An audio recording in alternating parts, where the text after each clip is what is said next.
President-elect Donald Trump delivering again on his promise to bring jobs to America. Cheryl Casoni from our sister network, Fox Business, here now with the big business deal that he just struck with Japan. Cheryl?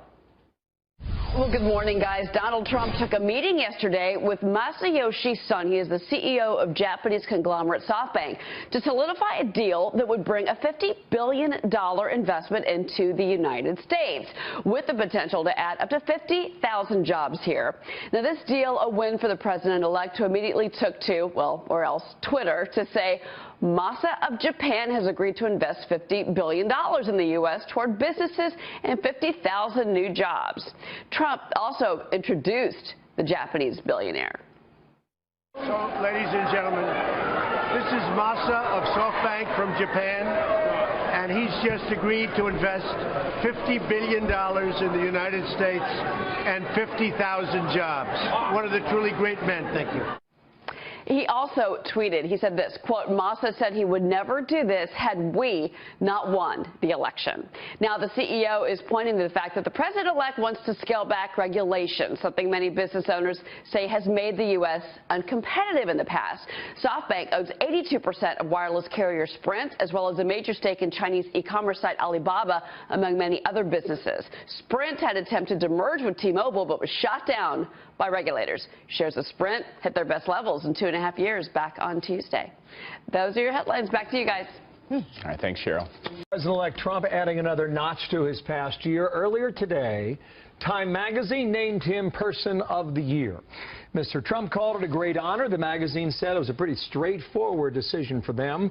Then talked about a search for a Secretary of State, Mr. Trump did. He says Mitt Romney is still under active consideration. And the expanding search has nothing to do with the recent past these two men share together. It's not about revenge. It's about what's good for the country. And I'm able to put this stuff behind us. And I hit him very hard also, you know, which is very nice that the press doesn't cover that. I'm very happy about that, actually. Chief National Correspondent Ed Henry is live outside Trump Hotel in Washington, D.C. on Pennsylvania Ave. Ed, good morning to you. It appears they continue to move forward quickly. What is your sense about what you're hearing? Yeah, well, look, the president-elect himself today said he'll have more announcements today and tomorrow on other non-Secretary of State jobs. Remember, you still have Veterans Affairs, a big job, obviously, to try to fix that, all of the problems there. The Department of Homeland Security, keeping this nation safe. So there's a whole bunch he still has to do, and he says he's moving quickly on that. On top of Secretary of State, he said likely next week. You mentioned Mitt Romney still alive, despite these reports suggesting, well, maybe he's tilting towards General Petraeus or Ambassador John Bolton. So that is still very much up for grabs. And then, by the way, in terms of outreach, Mayor Rahm Emanuel of Chicago, another Democrat, coming in this very hour to meet with Donald Trump in New York at Trump Tower. Remember, Al Gore, the former vice president, was there a couple of days ago, so maybe surprising Democrats that he's doing all this outreach. And I think the other point to make is when you look at these picks coming fast and furious, think about what the New York Times said 1 week in. They said the transition was in disarray and that he was behind schedule, basically, and things were falling apart. He has now really picked that up and is ahead of where a lot of other Democrats and Republicans are. You're outside the hotel. Give us a sense. Apparently business is humming there. Apparently some questions as well. What do you have on that? Well, Vice President-elect Mike Pence was here last night giving a speech about the conservative agenda, but also obviously using this backdrop to promote the Trump brand. The government of Bahrain is having a reception here tonight, and there's been a lot of chatter here in Washington that foreign diplomats are snapping up hotel rooms, conference rooms to hold big events here, money that will go into the pockets, obviously, of the Trump organization. Critics are saying this is a conflict of interest, though, as you know, the president-elect has been insisting he's pulling back from the family business. What? That is one of the frames for this, is that, and we're seeing it with others, that they are saying that, of course, we'll stay at the Trump Hotel. We're going to go see the president, and when we see the president, we want to say, you have a wonderful hotel there. So he is really profiting from this, and it really creates real conflicts of interest and real appearance of conflict of interest. I think what Ivanka is trying to say, who cares? Who cares? This is big league stuff. This is our country. Our country is going bad. we're going to save our country. I don't care about hotel occupancy. It's peanuts compared to what we're doing. The president-elect suggesting there his focus is on governing, and let's not forget, he has already signaled that on December 15th he'll have a news conference to suggest he's pulling back officially and turning the business over to his children. Well, we'll see what happens in the parade outside that hotel. Right. Ed, thank you, sir. Ed Henry there in D.C. Martha. The theme now is America First. You watched it play out last night in North Carolina. What was your takeaway? This has been Donald Trump's theme all year long, and this is why he won the White House. We've seen in the past week that he wants these deals, business deals, jobs to stay at home with the carrier deal and the announcement from SoftBank that they're going to invest double the amount of money that they promised before to invest. And Donald Trump has made it very clear that he's going to be working with Congress and Paul Ryan to foster a business-friendly environment within the country so that all businesses can thrive here at home rather than having to go overseas, whether it's through a reduction in the corporate tax rate, tax reform, or repealing Obamacare, which has had an enormous negative effect on job growth in this country over the past 7 years. Let me come back to that whole theme in a moment here. But first, James Mattis. Do you think he gets the waiver from Congress? I think he will. Republicans actually last night put the waiver issue into the spending bill that's coming up for a vote at the end of this week. If Democrats want to deny James Mattis his waiver based on that issue, there will be a government shutdown, and it will be their responsibility. So Republicans are pushing the issue. It expedites the issue to make it happen before Donald Trump takes office on January 20th, before he's sworn in. And so I think he'll get the waiver. Outside of Democrats trying to be obstructionists because they're opposed to Trump, there hasn't really been a lot of bipartisan criticism of James Mattis. He has a lot of respect from both Democrats and Republicans for his judgment on the battlefield. Secretary of State, I thought Mr. Trump made some news this morning in that interview on NBC. He said that he will get an announcement next week. And he was asked to take somebody off the list that's been made public. He did not do that, which tells us Mitt Romney is still in the running, as he said. What is your sense about who he decides? You know, it's hard to tell. He had the list of 4. He expanded that list to 10. John Bolton is still in the running. Rudy Giuliani is still in the running. Mitt Romney, who has been roundly criticized by Trump advisors publicly, is still in the running, according to Donald Trump, who wouldn't take it off the table.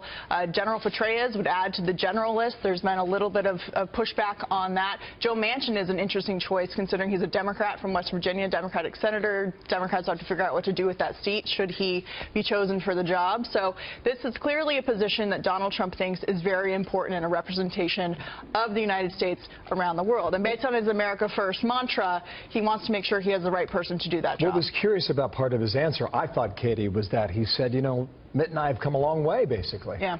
Well, he's looking for that comfort zone. Well, and the thing is when they got together, there was a lot of criticism of, well, Mitt Romney said horrible things about Donald Trump. But the bottom line is that they were willing to put aside their differences, their egos, and really come together about what they can do for the betterment of the country. Whether they were able to reconcile all of their viewpoints, whether it's on Russia or other issues, so that Romney gets the position, is another story. As we just saw, there's a lot of people in line for the job, and I'm sure Donald Trump will make the best decision that he thinks to represent his Make America Great Again slogan all around the world. You commute between Washington and New York City. We know what's going on in this town. Yeah. Give us a sense of Washington when you tick off a list of things to do. Tax reform, Obamacare, infrastructure. A lot of promises out there. Well, how is that now being received? Well, considering Republicans are running the Senate and the House at this point, and a lot of those promises can be, fulfilled. It's more difficult when there's a split government to make that happen. But there's always a danger in over-promising, as President Obama did in his first term. So Donald Trump doesn't seem to be worried about that, but it seems like they're ready to get things done. Their Obamacare repeal is on the table as soon as the new Congress and as soon as Donald Trump is sworn in. They're ready to get things rolling in D.C. for the first time in a while. I believe we're in the process of putting together one of the all-time great cabinets that has ever been assembled in our nation's history.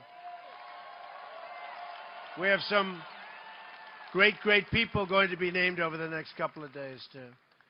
But to accomplish our goals, we must reject the failed approaches of the past.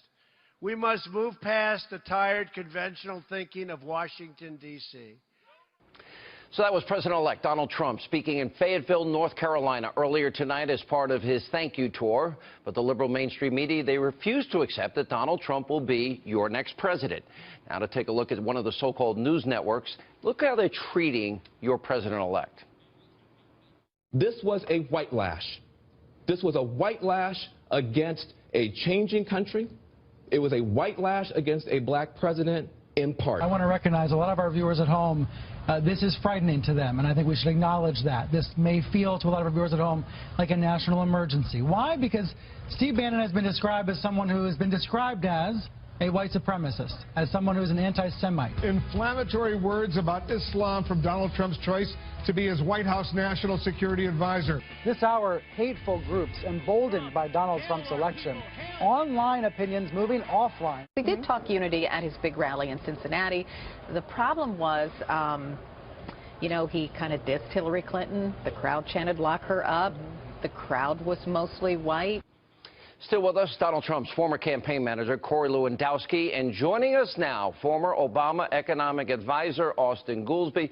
You know, Corey, I've gone over these numbers a lot with Austan over the years. 13 million more Americans on food stamps, 8 million more in poverty since Obama's president, the lowest labor participation rate since the 70s, the worst home ownership rate in 51 years. Let's go to Donald Trump from earlier today, and let's look at him announcing the deal with SoftBank. $50 billion investment, 50,000 jobs. Watch this. So, ladies and gentlemen, this is Masa of SoftBank from Japan, and he's just agreed to invest $50 billion in the United States and 50,000 jobs. And he's one of the great men of industry, so I just want to thank you very much. Thank you. Thank you very much. So, Austan, I'll ask you, President Obama said, well, what's he going to do with Carrier? Wave his magic wand? How's he going to get all these companies to invest?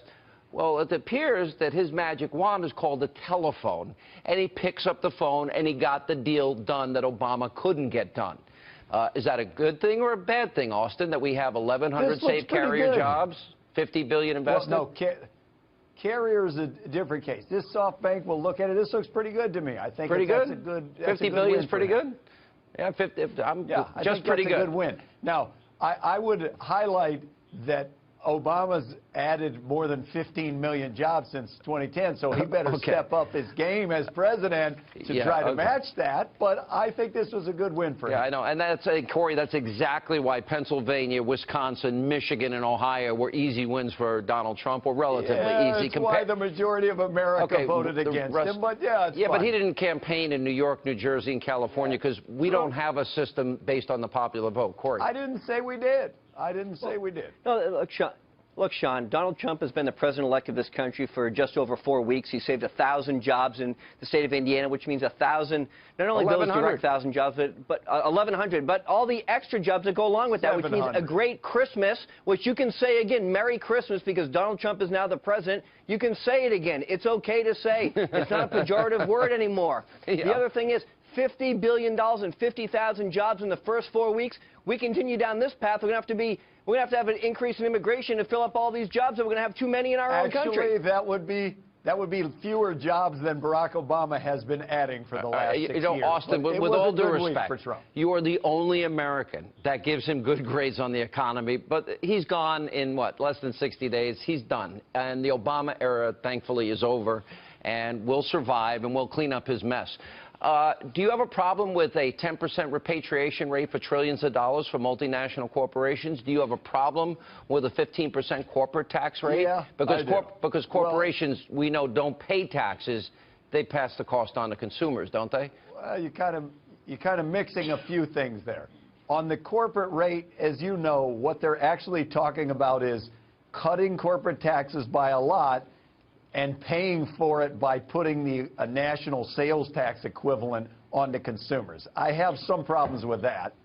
The 10% repatriation I didn't see the national sales tax aspect of it. Did you, Corey? They're not calling it a national sales tax. Donald Trump has never said anything about a national adjustment. They're calling it. Look, I never heard Donald it. Trump has never said anything about a national sales tax, and what he said was No, he's talking our about country a deserves border to be adjustment. competitive. That's good. What he said is our country deserves to be competitive with all the other industrialized countries in the world, and we pay a higher marginal tax rate if you're a business than everybody else does. So let's put our economy on par or better than the others. So let's lower the corporate tax rate to 15% so we can be competitive again. What's wrong with America First? Boy, there's nothing wrong with lowering the corporate tax rate if you pay for it. And we're going to see if he's willing to pay. We're going to get lectured on the Economic Council advisor that gave us more debt than 43 presidents before him combined. Cut the deficit in half, Sean. Before him combined. The deficit in half. By the way, Corey, isn't this a much better experience than CNN? You got to admit, it's much better. Well, the good news, look, it's not 8-on-1, which I appreciate. I don't mind the 1-on-1. I'll do that all the time. No, it's actually 2-on-1. It's me and you against him. That's right. I'm not used to these odds. We have a good time over here, Corey. You're going to like it. All right. I want my steak dinner when you get to New York, Mr. Goolsbee. You owe me a steak dinner with wine. I owe you. Yes, you do. Thank you. All right. All I got left on there is for a baked potato, though. You're not getting steak. Corey, welcome back. It's good to see you. And joining us now in an exclusive interview, Donald Trump's former campaign manager, Corey Lewandowski. Corey, good to see you. Hey, thanks for having me, Sean. You know, maybe I'm old-fashioned, yes, sir, no, sir, yes, ma'am, no, ma'am, but, you know, when you ask people to do something for you and they do it, saying thank you is not a bad thing to do, and it seems to be going over very well. The crowds are huge, and he's planning on doing a number of other of these rallies. Look, I think this is so smart, not just going out and seeing the people and reminding them that the power is not in Washington but is out in the States, but saying thank you for the support that they gave Donald Trump in this election. What he said was, we're going to unite everybody. But this speech tonight is really powerful, talking about the military, reminding them that they'll have the tools necessary to continue to be the best fighting force this country and this world has ever seen. And with General Mattis there tonight, I think this is a home run. Yeah, agree. And by the way, great choice. We're going to talk to Colonel North later in the program about Mad Dog Mattis. I know the military is very happy with that. The thing that I like about the speech is he's reinforcing the promises that he made on the campaign trail. In other words, originalist justices, 15% corporate rate, repatriation, building the wall, repealing, replacing Obamacare, education back to the states, energy independence. To me, if he does those things, he will be a successful president because people, I think, want him to follow through. Didn't we see that earlier today with the announcement, you know, this deal that was made, $50 billion investment, 50,000 jobs with this the SoftBank deal that he made and announced at Trump Tower today?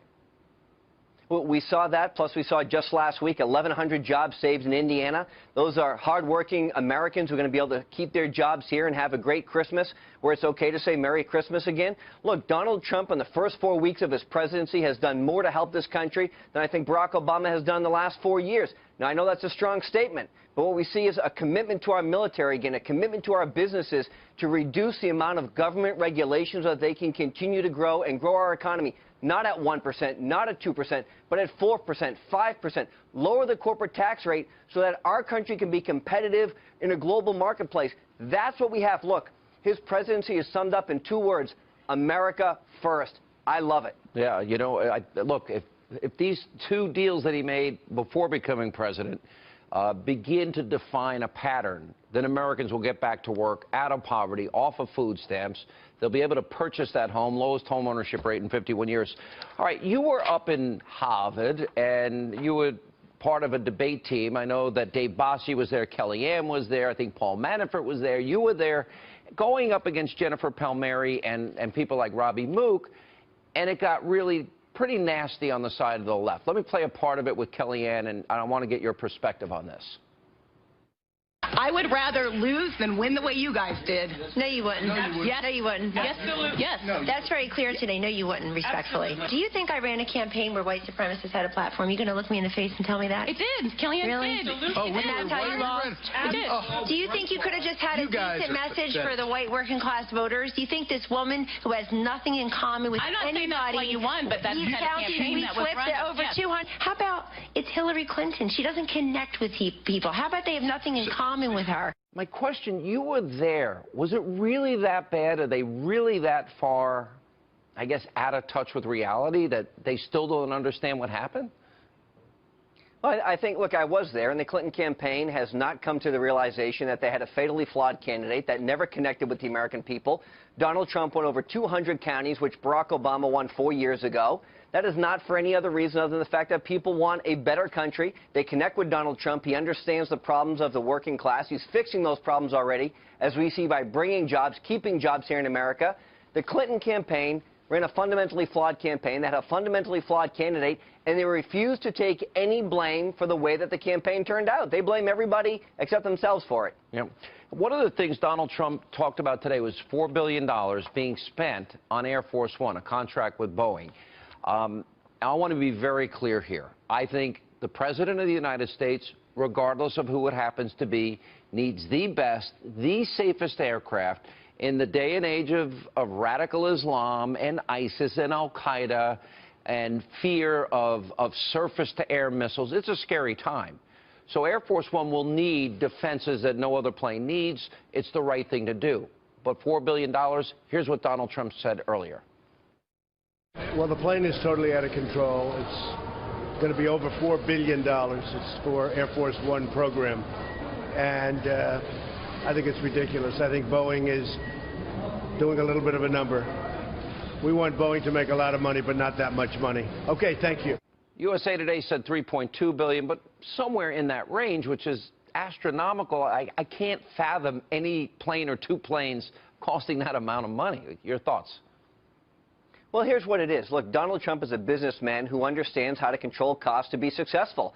And taking over the role as the CEO of the United States, it's a $4 trillion budget, and he's looking at $4 billion and saying, is this the best we can do? Let's shave the cost. Let's use our taxpayer dollars wisely. I love this. If he's looking at a $4 billion investment as the grand total of what the federal government spends, that means all of those projects are going to be available for review, and we're going to save money. We're going to return that money to the taxpayers. We're going to stop the burden on the federal bureaucracy onto these small businesses, and we'll grow our economy so we can compete in the global marketplace. Why are we spending $4 billion if the plane really should be a $2 billion plane? I agree with Donald Trump. Yeah, look, you got to watch out for the taxpayers' money, especially when we have $20 trillion in debt and nearly $200 trillion or $125 trillion in unfunded liabilities. Let me ask you this question. There's an article today, it quoted Congressman Flores of Texas, and the article talked at length about how some Republicans, and we know a lot of them were not on board with Donald Trump. I would even say Speaker Ryan, he even admits he didn't see what was happening in the country, not even in his own home state. But the gist of the article was, oh, let's just pass those things that we agree with Donald Trump about, like cutting taxes, reforming the tax code, the easy things, and then the things we disagree on we'll deal with later. Why do I feel that they're never going to want to do the things later, and they're only going to want to pass the things they want to pass? It's sort of like you always get the tax increase and you never get the spending cuts. You always get the amnesty, you never get the wall. Is this an indication of President-elect Trump that he better pay very close attention to what these Republicans are doing? Because if he wants immigration reform and tough immigration laws and tough vetting of refugees, he better get it up front, because otherwise he gives away his leverage? Well, I think so. Look, I think the first 100 days of this administration are going to be critical to make sure that his agenda is being accomplished and being put forth. And he is going to Washington, D.C. with a mandate. And I think the Republicans have to recognize that. He won more electoral votes But you agree with me. Don't give up your leverage. Ronald Reagan's re-election. You don't trust the Republicans any more than I do. Look, I don't. And what I know is that Donald Trump is a businessman, and he knows how to accomplish deals. He knows how to make sure that people both walk away from the table happy. But he's also made a promise to the American people. And that promise is to build a wall on the southern border and to protect U.S. citizens. And the number one job of a president of the United States is to make sure that your citizens, both here and abroad, are safe. That is what he's going to do. And no congressman, no member of the United States Senate is going to stop him from doing that. By the way, isn't it better to be on a network where it's not 10-on-1? Well, look, I'll tell you, I've got a lot of friends at the other side, but it's nice to be here when we both agree that Donald Trump is the right candidate for president of the United States. All right, Corey Lewandowski, stay right there. We'll be right back with him right after the break. There's lots of substantive criticism in the media of Donald Trump, and that is just fine, whether you don't like his foreign policy, his appointments, the call to Taiwan, the Carrier air conditioner deal. This is how the media should cover a president-elect. But there's a new market niche that is emerging here, and I'm struggling to come up with a name for it. It is kind of like fine wine, W-H-I-N-E, because it gives a platform to people who just don't like Trump and says he's screwing up their lives. Really, seriously. You have Billboard interviewing Madonna who offered, I guess I have to describe it as sexual favors to any man who would vote for Hillary Clinton during the campaign. She now says that Trump's election feels like someone died. And it feels like death, and it's not a bad dream, and she wakes up and blah, blah, blah. We also have a guy who got space on the New York Times op-ed page, a Republican elector in Texas who says, all right, I may be bound, or at least morally obligated, to vote for the GOP candidate who won my state, but I don't like Donald Trump. I don't think he's fit for office. I don't like his foreign policy. Why is he picking fights with Alec Baldwin? So I'm not going to vote for him. So that's just a stunt. Doesn't affect the outcome of the election. I don't quite see why this guy gets valuable real estate. But the one that absolutely takes the cake, and you know, it reminds me of all the pieces that we have all read during the campaign about couples that were going through therapy because one liked Trump and one liked Clinton and they weren't getting along, or the post-election pieces about Thanksgiving, how to get through a Thanksgiving dinner, even if you have a couple of crazy relatives who voted for Donald Trump. But here's a woman named Stephanie Land, and she gets space in the Washington Post to tell her story. And the story is that she's a single mom, and she was dating, trying to find a partner, and she went through as many as 6 dates in 1 week. And you kind of feel like it's going to end up with, well, her boyfriend didn't like Trump and they broke up. But no, it's even weirder than that. Stephanie Land, who lives in Montana, says there were a couple of guys she was considering as permanent boyfriends. But then, once it was clear that Donald Trump would be president instead of Hillary Clinton, I felt sick to my stomach. I wanted to gather my children in bed with me and cling to them like we would if there were thunder and lightning. That world felt precarious to me. So when she considered the guys she had been dating, she said, well, they're too unfamiliar. I have to rely on my friends. And she told one of these fine gentlemen, I can't. I just can't. And Stephanie Land says, I've lost the desire to attempt the courtship phase. So she is so depressed over the prospect of a Trump president that she can't go out with anybody. Now, if she were telling this story to her friends, fine. But I don't really see how Trump messed up her life. She messed up her life or doesn't want to date anymore because she's so depressed and blah, blah, blah. Why are editors giving a platform to these people? I suppose it gets some clicks and sells some papers and it's entertaining to read. But it just makes me feel like, you know, maybe many people they know are so upset about Trump that they don't know what to say. They can't speak. They've lost their appetite. They feel ill. They can't date. They can't go on. And it's just getting kind of frivolous. And it's getting kind of old.